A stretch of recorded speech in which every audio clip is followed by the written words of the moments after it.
Recent events have left many anxious and uncertain about the future, which has resulted in many animals being abandoned.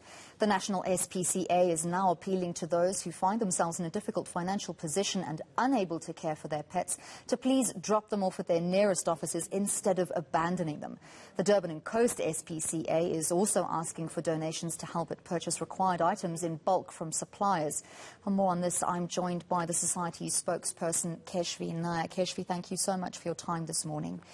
How did the violence and unrest affect domesticated and wild animals, especially in KZN? I think the main way that we've been affected in KwaZulu-Natal, the main role of the SPCA is to go out and prevent suffering to animals, prevent and stop suffering to animals.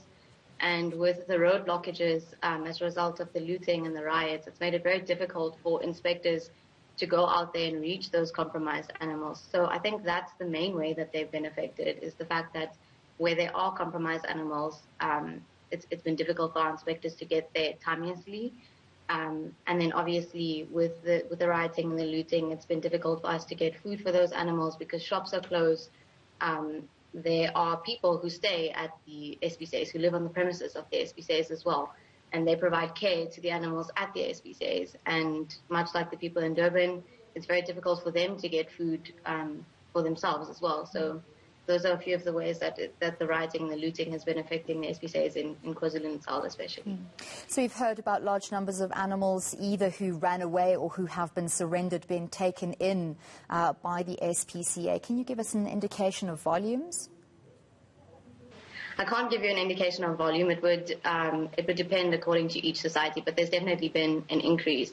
And I think one of the long-term effects of the looting and the rioting is the fact that so many businesses have been destroyed and they'll have to close down now. Many people have lost their only source of income, and they're going to struggle to take care of themselves and their families. And some animals form part of people's families, and it's going to be difficult for them to take care of themselves, let alone their animals. So many people are going to now have to make a call as to whether or not they'll be able to provide the necessary care for their animals. And that might mean that some people will have to surrender their animals. And again, like you said earlier, we are appealing to the public to, if you are in a compromised position where you can no longer provide veterinary care for sick animals or even food for your animals, rather than letting your animals suffer, bring it to the SPCA. Or rather than discarding of the animal in a manner which is going to be cruel and inhumane, bring the animal to the SPCA. We will never turn an animal away. We accept animals 24/7. You can just bring the animal to the SPCA, no questions asked, and surrender the animal as opposed to letting it suffer. And we know that a lot of fake news has been circulating in the past week. One has to be very discerning about what kind of footage you take as verified and which you just take at face value. I've seen some disturbing footage of animals being looted, chickens, sheep, goats. Have you had any reports at the SPCA of that kind of behavior? And then one can only think that those animals would be inhumanely slaughtered as food. What have you seen, and what can you tell us about interventions in those situations? It's exactly like I was saying earlier. It's very, very unfortunate that this is what's happening in the country currently, and animals are part of the were being looted in the riots and the looting, and it's extremely unfortunate. And like I was saying to you earlier, one of the difficulties that we face was being able to reach those animals as a result of the road blockages. So we've had reports where people were saying, you know what, this is what's going on. I mean, there are cell yards across KwaZulu-Natal which may have been looted and rioted. And in order for us to get there, there were road blockages, and that made it difficult for us to get there in time.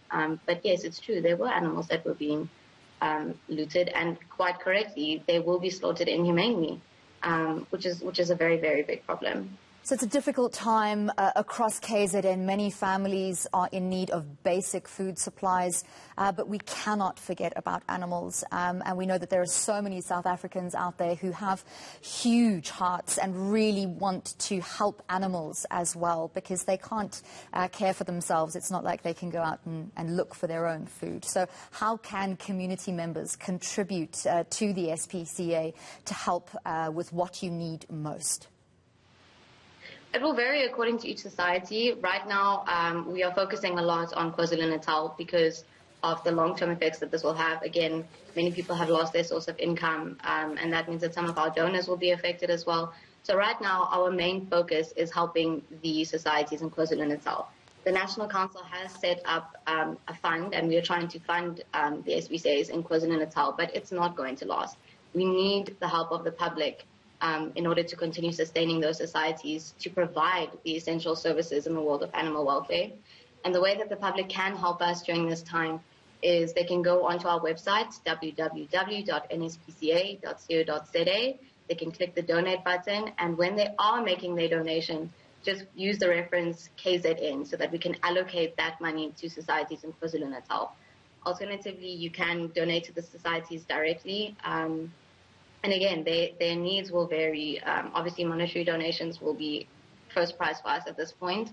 But if you are close to your society, you can always contact them yourself and ask them what is it that they need exactly during this time, whether it's animal food or food for their staff. It will depend according to the society. Well, thank you very much for your time, and to our viewers out there and all the big-hearted South Africans who have been so vocal on social media about wanting to help in this situation. Please, let's not forget about our animals. That was NSPCA spokesperson Keshvi Nair.